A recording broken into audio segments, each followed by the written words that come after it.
We're back with Vancouver City Limits behind the scenes, and this is our good friend, Mr. James Lamb, who has been up on a roof all day pounding nails, I guess, sewing and stuff like that. So a lot of people don't realize that a lot of talented musicians you see around everywhere are doing all kinds of jobs to survive so they can support their art, right?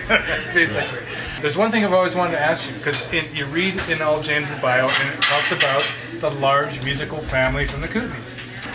Okay, my grandparents were both singers, and my grandmother she used to be a choir director, and my grandfather had a band in the 60s, a folk trio, and they used to have a house where, well, they still have in the house they live in now in Nelson, where every Friday night, like, all the local musicians in Nelson would come and like hang out and jam, and they used to have about half a dozen people living there on top of my brother, or my dad and my uncle and stuff like that.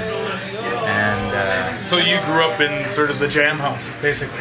Well, yeah, pretty much, and I live with my grandparents from time to time too. So. Where we can lay our heads.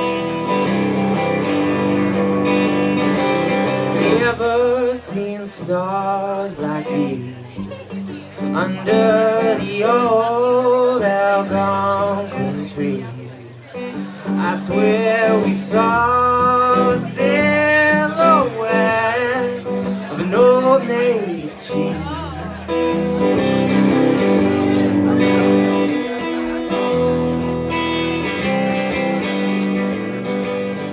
I never swore until the stars were 12-hour ships and sirens all night long. I would pretend to tend alongside iris. She tells me all about her escapades. Born on a lady, she had twins at 20. She never married, she said 2 is plenty. She diagnosed with sexual starvation.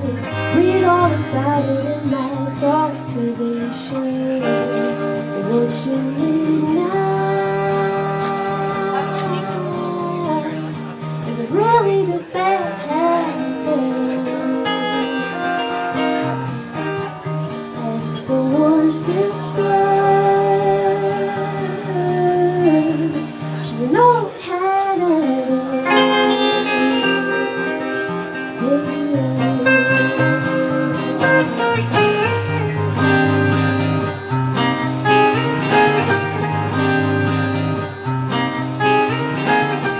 So I'm just curious, how did you guys start playing together? How did you meet? And it seems like you guys play together quite a lot. Yeah, we met through a friend from Nelson. I used to go to school in Nelson, and James, of course, grew up in Nelson. But we never met there, although I think we were there for a summer at the same time. It's true. Cross paths. Didn't cross Yeah. paths. So anyway, our friend introduced us when I moved to Vancouver. He said, you gotta get to know James Lamb because he knows the music scene. And so we played some shows together. And then we played a show together a couple years ago, well, a year and a half ago, I guess. Victoria. And at that point, I had been working and saving money for about a year, and I'd saved enough for my laptop and my van. And I was like, I'm going on tour. Got a laptop and a van, what more do you need? I'm moving into a van and going on tour. And James was like, that's what I want to do. Yeah. I'm like, all right. No, it was Let's good. go! So we just booked it. Went for it.